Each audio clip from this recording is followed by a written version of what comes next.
Tem a vida eterna e não entrará em condenação. Ó, não entrará em condenação, mas passou da morte para a vida. Então, está dizendo aqui que aquele que crê na palavra, está dizendo que não entrará em condenação. Nós estamos na parte 2, né? Na parte 7. Destruindo os ensinos de inferno como sepultura, parte 7. Nós pulamos aí, né? Então, como estamos falando aqui, Jesus disse que aquele que cresce nele não morreria, mas teria vida eterna. E não entraria em condenação. Que condenação é essa? Condenação de juízo espiritual, de prisão espiritual. Não entraria em condenação de morte espiritual. É isso que ele está falando. Mas passou da morte. Ó, que morte é essa? Morte espiritual. Jesus não falou que as portas do inferno não prevalecerão contra a minha igreja? E ele disse, mas passou da morte, ó, não está falando morte física aqui, para a vida, vida eterna. E ele disse, em verdade vos digo que vem a hora, e agora é, e que os mortos, ó, ele disse, vem a hora, e já é agora, em que os mortos ouvirão a voz do Filho de Deus, e os que ouvirem viverão. Porque, preste atenção aqui, em verdade vos digo que vem a hora, e a hora é em que os mortos ouvirão a voz do Filho de Deus, e os que ouvirem viverão. Mortos podem ouvir? Jesus estava ali pregando ali neste mundo, naquele século, do primeiro século, e ele falou, em verdade eu vos digo que vem a hora, e a hora é agora, em que os mortos que ouvirem a voz do Filho de Deus viverão. Os mortos lá embaixo da sepultura, eles ouvem a voz de Jesus, o Evangelho, estava assistindo o Evangelho, é isso que está dizendo? Não. Se formos pegar no literalismo que esses irmãos aí estão ensinando, que somente a morte somente é a sepultura física, né? Que é a sepultura física, que não é também a sepultura espiritual, então eles não vai poder entender isso, porque Jesus aqui está falando de morte espiritual. Ele diz, ó, os mortos, em verdade diz que os mortos ouvirão a voz do Filho de Deus, e os que ouvirem viverão. Quais são esses mortos que Jesus está falando aqui, que está ouvindo? Morto não ouve. Morto não ouve voz de vivo. Jesus estava vivo. Mas qual é esses mortos que Jesus está tratando aqui, meus irmãos? Está falando daqueles que estavam ouvindo a palavra do Evangelho.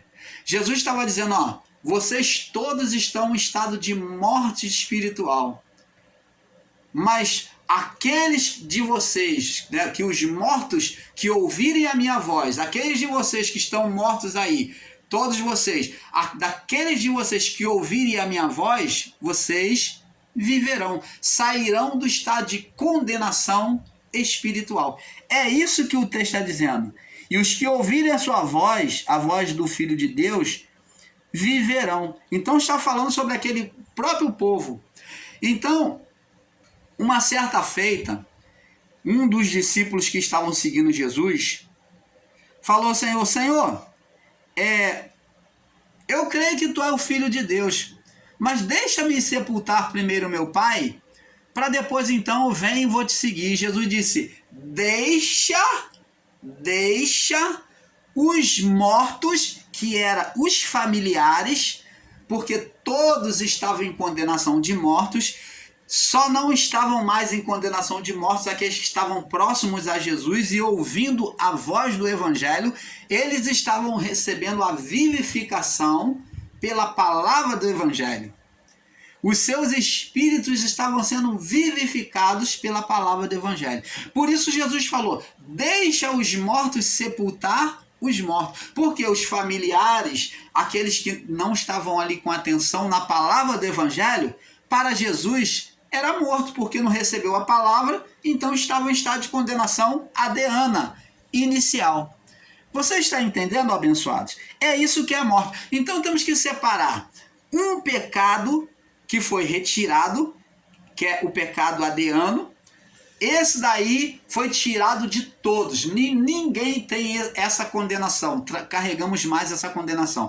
É esse daí o pecado que foi o mais pesado, o principal, que Deus tinha que banir do meio da criação. O pecado adeano de condenação do espírito, que prendia o espírito, que aprisionava os espíritos, tanto dos santos quanto dos ímpios. Prendia, aprisionava os espíritos. Agora, uma vez liberto dessa prisão, os espíritos, né, dos santos, é claro, dos santos, né? Os ímpios continuaram lá, porque foram ímpios. Então, agora, uma vez liberta dessas cadeias, né, quando Paulo diz que ele nos libertou das cadeias do inferno, fala da condenação adeana dos espíritos, né? Então, agora, livre dessa cadeia, todos os espíritos podiam adorar a Deus, todos nós temos livre acesso a Deus, temos na nossa morte do corpo, liberdade do espírito já se conduzir direto para casa, direto para o Pai. Uma coisa que não era possível antes. Que maravilha, né? Dá um glória a Deus aí. Agora, o pecado que o irmão Paulo possa praticar na carne, sendo carnal, feiticeiro, mentiroso, prostituto, maldizente e todas as coisas, idólatra, todos esses pecados da carne. Se o irmão Paulo pratica esse pecado ele é imputado sobre a vida do irmão Paulo? Esse pecado é um pecado pessoal que todos nós carregamos quando nos tornamos carnais. Então, ele cria uma inimizade contra Deus. Ele nos torna inimigo de Deus. Não diz que Deus se torna inimigo do homem. Você vê que a palavra de Deus diz que esse pecado é inimizade contra Deus, e não um pecado que é de Deus contra nós. Então Deus está sempre com o coração aberto, sem acepção. Mas o homem, quando se torna carnal, ele se torna inimigo de Deus, separado de Deus, ele se separa.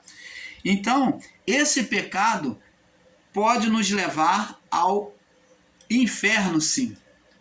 O inferno do ímpio está com a boca aberta, escancarada lá. Ainda existe. Esse não foi retirado de nós. Ensinar de outra forma é querer te dar bala para te enganar. É querer te dar doce para te enganar. É adoçar sua boca e ficar te ninando, mas não revelar a verdade para você. Então tome cuidado com esses ensinos que leva você a uma vida relapsa, uma vida relaxada diante da presença de Deus. O pecado da carne ainda existe, a condenação existe sim. Então vamos prosseguir provando isso para vocês. Agora, o pecado da alma não foi retirado, pois o sacrifício do madeiro foi para retirar o pecado, para retirar a condenação espiritual. Romanos capítulo 1. Vamos lá em Romanos capítulo 1. Romanos capítulo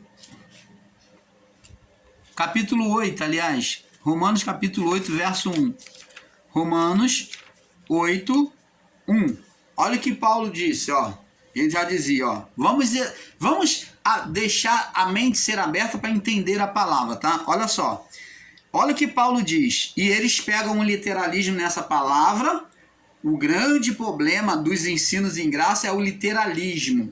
Cuidado com essas palavras, examine bem a palavra. Jesus diz, examinai as escrituras, porque vós tendes cuidado de ter nela a vida eterna. Diz aqui, Romanos 8:1, diz aqui, ó.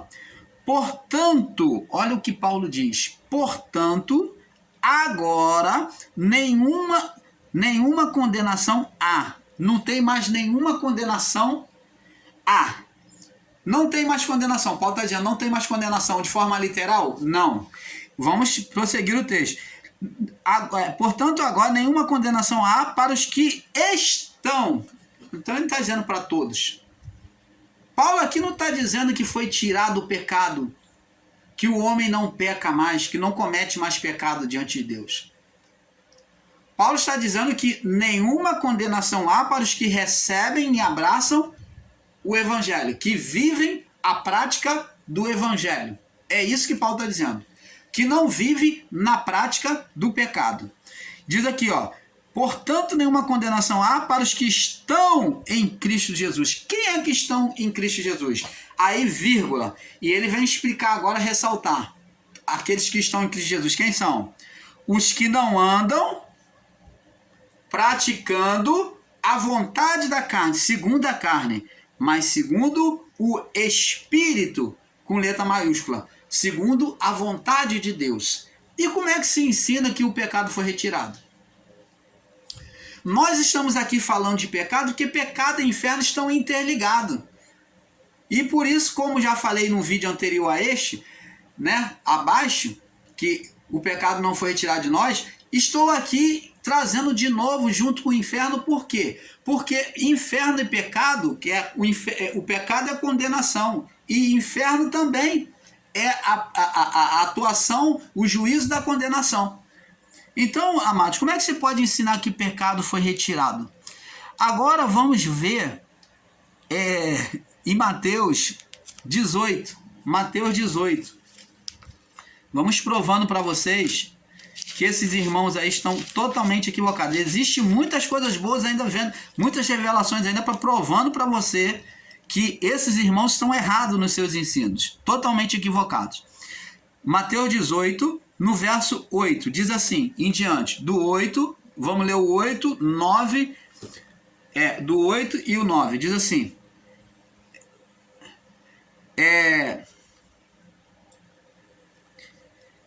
e Jesus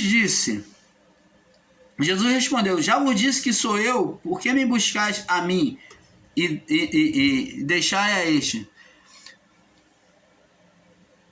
E para que se cumprisse a palavra que tinha... Deixa eu ver aqui, acho que eu estou lendo, me perdoe, eu estou lendo em João, o irmão Paulo está distraído aqui. Eu estou no livro errado, me perdoe, meus irmãos, estou lendo no livro errado, eu estava lendo lá em João. Às vezes a mente distrai um pouquinho, tá? Perdoa o irmão Paulo aí. Mais uma vez, Mateus 18, no verso 8 e 9, diz assim,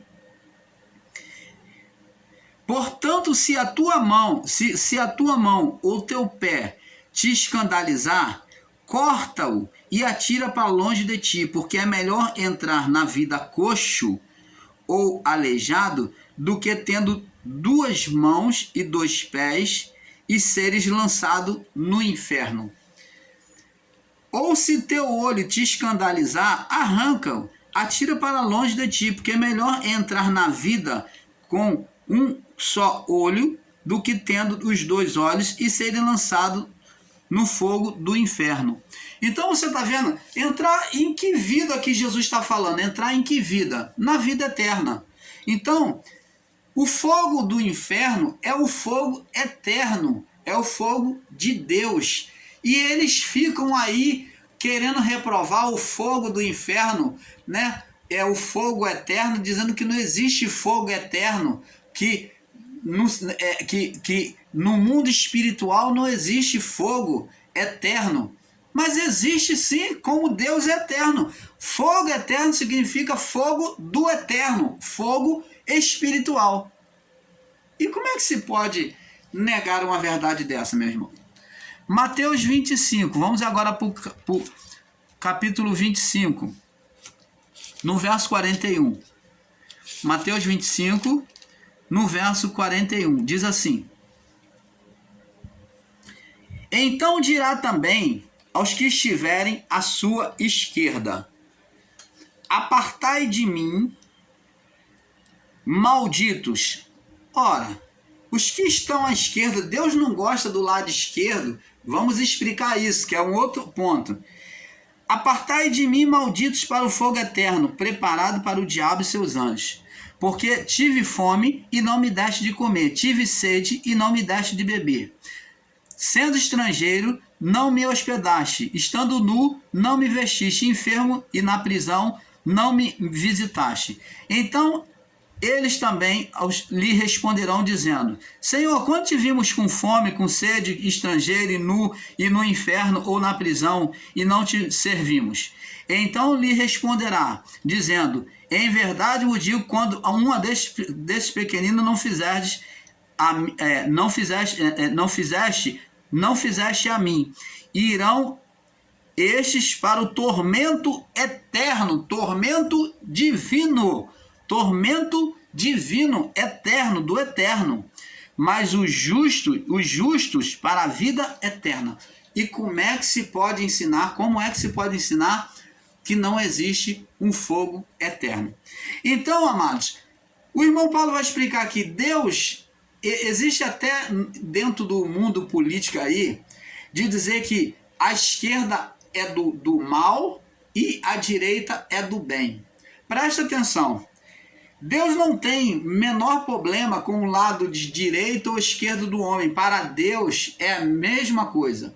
O esquerdo como o direito. Lado esquerdo aqui significa... lado esquerdo aqui significa o lado natural do coração do homem.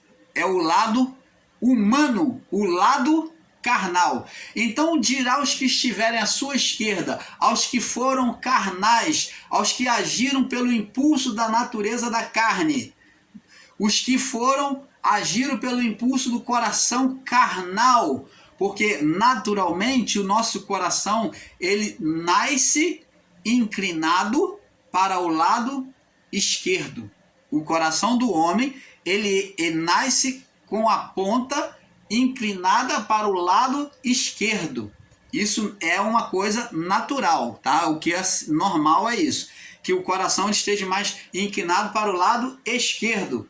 Então, mostrando a natureza humana, carnal do homem. Quando está dizendo aqui, também dirá aos que estiverem à sua esquerda, está falando dos homens que foram carnais.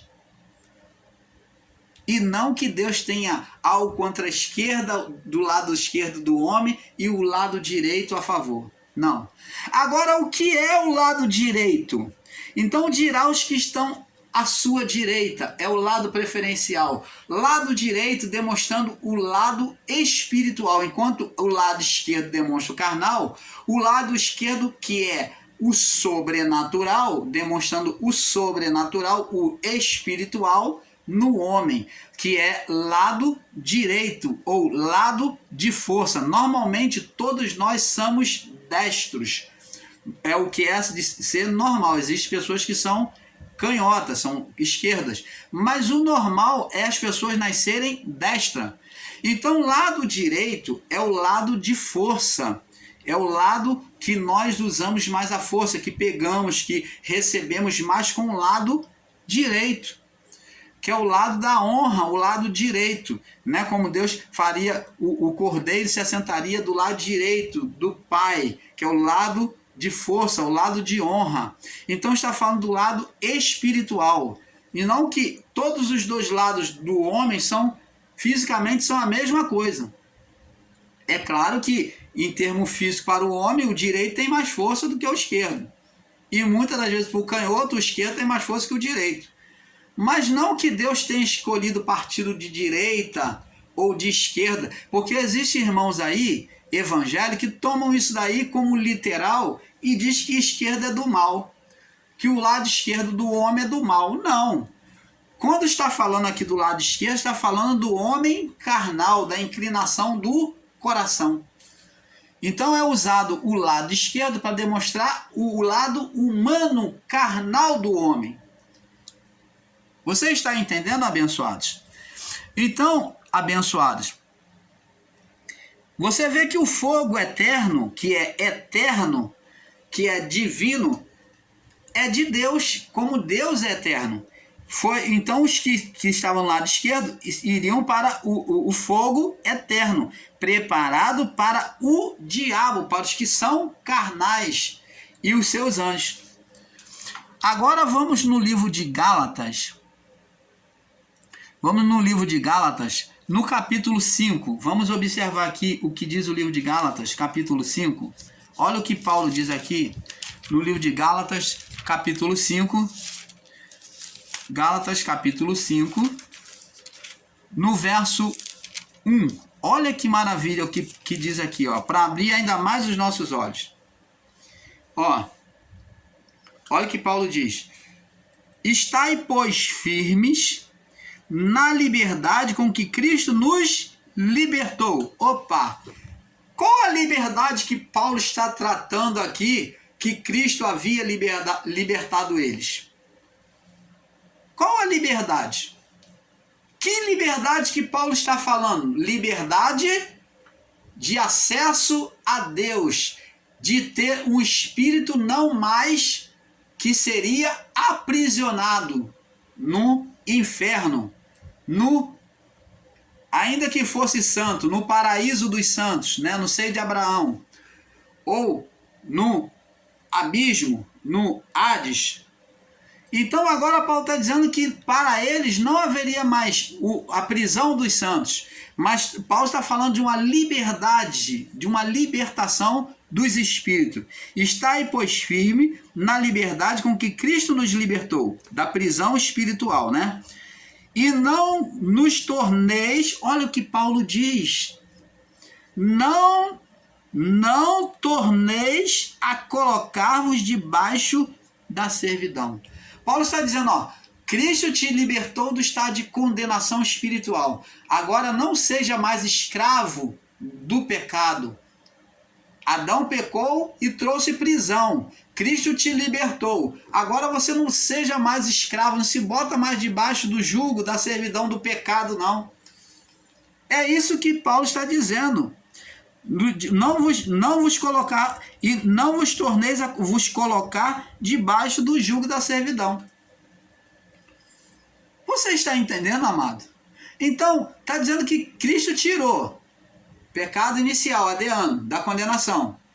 É esse o pecado da servidão. E agora ele está dizendo, ó, não vos ponha mais debaixo dessa condenação. Agora por meio da carnalidade. Agora Paulo diz agora no capítulo 5, no verso 13, agora você vai para o verso 3, diz assim, ó. Paulo diz assim, porque vós, irmãos, fostes chamados à liberdade. Ó, vocês foram chamados para liberdade. Espírito livre. Né? Não useis da liberdade para dar ocasião à vontade da carne. E como é que se pode ensinar que não existe mais condenação de pecado? Como é que se pode ensinar que não temos mais pecado? Paulo está dizendo aqui, ó, vocês foram tirados da condenação do pecado adâmico. Não useis da liberdade para dar ocasião à carne, mas servi-vos uns aos outros pelo amor. Viu? Viu aí, abençoados? E diz mais, porque toda a lei se cumpre numa só palavra, nesta, amarás o teu próximo como a ti mesmo. Se vós, porém, vos mordeis e vos devorais uns aos outros, vede que não vos consumais também uns aos outros. Então Paulo está dizendo assim, vocês devem amar uns aos outros. Se vocês estão se mordendo, estão se devorando, estão indo um irmão contra irmão, vede que vocês não se consumais, vocês não venham se jogar no inferno de novo. E ele diz mais no verso 16, digo porém, ele vai falar, dá o conselho, eu digo porém, andar em espírito, ó, obedecer a palavra, e não cumprireis a concupiscência, a vontade, né? Os desejos da carne. Ó, não cumprireis os desejos da carne, porque a carne cobiça contra o espírito contra a carne. Estes se opõem um ao outro para que não façais o que quereis. Mas se sois guiado pelo espírito, não estáis debaixo da lei, porque as obras da carne são manifestas. Aí ele vai dizer sobre quais são as obras da carne. Então, preste atenção, como é que se pode ensinar que não tem mais pecado? A passagem do rico e do Lázaro, abençoados, mostra que tanto no seio de Abraão como no inferno, tanto o seio de Abraão como no inferno é uma prisão, que é uma limitação espiritual, que impedia os espíritos de voltar para Deus, né? Lucas 16, 25, 26. Vamos ler lá, Lucas 16, 25, 26. Vamos voltar lá e ler lá. Lucas 16, 25, 26. Diz assim: e além de tudo está posto um grande abismo, uma grande separação, uma grande cadeia, além de tudo está posto um grande abismo entre vós, de sorte que se quisesse passar daqui para vós não poderiam, nem tampouco os de lá passar para cá. Então tá aqui, os de lá passar para cá. Então era prisão tanto para os que estavam no seio de Abraão, não podiam descer para os que estavam no abismo, e nem os que estavam no abismo ir para o seio de Abraão. Então vê-se aqui que tanto no abismo para o seio de Abraão, os dois estavam em cadeias espirituais. Era uma prisão espiritual por causa da condenação adeana, o pecado inicial. Vamos ler, confirmando também em Mateus 24,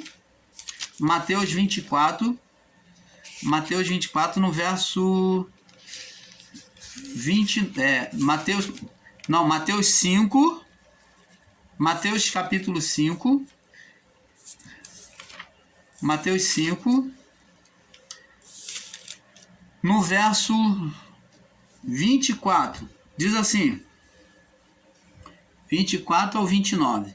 Deixa diante do altar a tua oferta, e vai e reconcilia-te primeiro com teu irmão, depois vem e apresenta a tua oferta.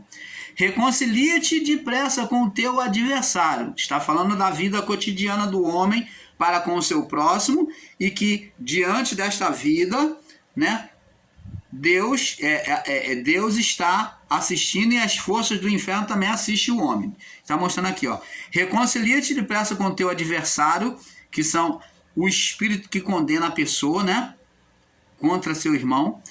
E então, enquanto estás com ele a caminho, para que não aconteça que o adversário te entregue ao juiz, e o juiz te entregue ao oficial e te lance na prisão. Em verdade te digo que de maneira nenhuma sairás dali enquanto não pagares o último centavo. Então você está vendo, abençoados, que era uma cadeia. Não sairás dali enquanto não pagares o último centavo. Então, vamos agora também no livro de Apocalipse, capítulo 20, Apocalipse 20, 10. Vamos ver algumas referências. Apocalipse 20, 10. Apocalipse 20, no verso 10, diz assim: o diabo que enganava foi lançado no lago de fogo e enxofre, onde estão a besta e o falso profeta. Então esses espíritos aqui, a besta e o falso profeta, outrora estava no abismo, e que agora, no período do juízo, eles foram lançados, né? Deus está fazendo juízo, eles foram lançados no lago de fogo e enxofre, né? Onde estava a besta e o falso profeta. Onde a besta e o falso profeta, de dia e de noite, serão atormentados para sempre. E no verso 14, diz assim, no verso 12 diz assim, diante: e viu os mortos pequenos e grandes que estavam diante de Deus, aqui fala do juízo, tá? Juízo final. E abriram-se os livros, e abriu-se um outro livro, que é o da vida. E os mortos foram julgados pelas coisas que estavam escritas no livro. Então os mortos todos iriam ressuscitar, tanto os ímpios como os santos, no juízo, né, dos anos 70. Tanto os vivos como os mortos, né, seriam julgados pelas coisas que estavam no livro, segundo as suas obras. Verso 13: e deu o mar, ao mar devolveu os seus mortos que nele havia, a morte e o inferno deram os seus mortos que nele havia, e foram julgados cada um segundo as suas obras. A morte e o inferno foram lançados no lago de fogo. Esta é a segunda morte. Então, após o juízo, agora a morte espiritual, que era a condenação, e o inferno, está falando do seio de Abraão, né? Do paraíso, foi lançado no lago de fogo. Não há mais paraíso, não há mais seio de Abraão. Então foi lançado no lago de fogo. Esta é a segunda morte. Então não existe mais segunda morte para o que é santo, para os que se sujeitam à palavra. Os espíritos sobem direto, não tem mais prisão para os espíritos que se sujeitam a Deus. Não tem mais prisão adeana, né? Não tem mais prisão. Agora, abençoados, vamos agora para Apocalipse 21, no verso 7 e 8. Diz assim: quem vencer herdará todas as coisas. Eu serei seu Deus, ele será meu filho. Mas quanto aos covardes, aos incrédulos, e os abomináveis, e os homicidas, e os fornicadores, e os feiticeiros, e os idólatras, e os mentirosos, a sua parte será no lago que arde com fogo e enxofre, que é a segunda morte. E o irmão Paulo pergunta a você: existe ainda um mentiroso? Existe. Existe incrédulo? Existe. Os ateístas incrédulos. Existe os abomináveis que faz coisas abomináveis? Existe. Existe o homicida? Existe. Patricida, matricida. Existe os fornicadores? Existe. Existe os feiticeiros, os idólatras? Existem. Aqui está dizendo bem claro: a sua parte será no lago que arde com fogo e enxofre. O fogo eterno, o fogo divino, o fogo espiritual, que é a segunda morte. Então, essas pessoas que são carnais vão sofrer a segunda morte. Então, existe o inferno, sim. O inferno espiritual existe sim, e está lá com a boca aberta, escancarada. A palavra diz que ele está embaixo da terra. Nós, nos próximos vídeos, vamos estar trazendo esse assunto ainda com mais profundidade para vocês, tá? Para não alongar muito aqui. Então, vamos estar provando e mostrando que o inferno está no submundo, embaixo, nas partes mais baixas da terra. Vamos estar mostrando e provando isso para vocês. Nós vamos pular agora para o próximo vídeo, que é a parte 8, né? Destruindo os ensinos de inferno como sepultura. Vai estar pulando aí, eu vou deixar pular automaticamente. Vamos saltar agora para Romanos, provando que o pecado ainda existe, a condenação existe, né? Do inferno ainda existe. Que Romanos capítulo 6. Vamos para Romanos capítulo 6. Romanos capítulo 6. Vou deixar pular aí para ler no próximo vídeo. Romanos capítulo 6. Vamos ler aqui. Que diremos, pois? Permaneceremos no pecado para que a graça abunde? De modo nenhum.